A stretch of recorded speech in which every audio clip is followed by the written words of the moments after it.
Bilang tugon naman sa patuloy na pagtaas ng presyo ng produktong petrolyo, nakatakdang ilunsad ng DSWD ang malawakang pamamahagi ng tulong pinansyal para sa mga PUV drivers sa 17 LGUs ng Metro Manila.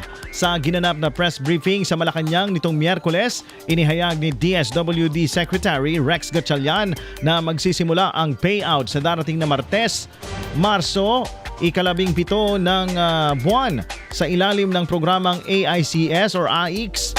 Unang makakatanggap ng 5,000 pesos cash aid ang mga tricycle drivers sa NCR. Nasusundan agad ng mga tsuper ng jeepney, bus, taxi at TNVS. Binigyang diin ng kalihim na ang 2026 budget ng DSWD ay kinabibilangan ng mahigit 60 billion pesos kung saan ang 30 billion pesos ay nakahanda para sa agarang paggamit sa panahon ng krisis.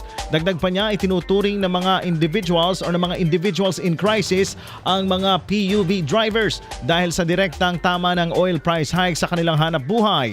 Ang pamamahagi ng tulong pinansyal ay alinsunod sa direktiba ng Pangulo upang maprotektahan ang mga vulnerable sectors. Matatandaang bago pa ang malaking pagtaas ng presyo ng langis noong nakaraang linggo, mariin na ring iginiit ni Senator Win Gatchalian ang agarang paglalabas ng fuel subsidy upang maibsan ang pasani ng transport sector at mapangalagaan ang kabuhayan ng mga drivers at kanilang pamilya.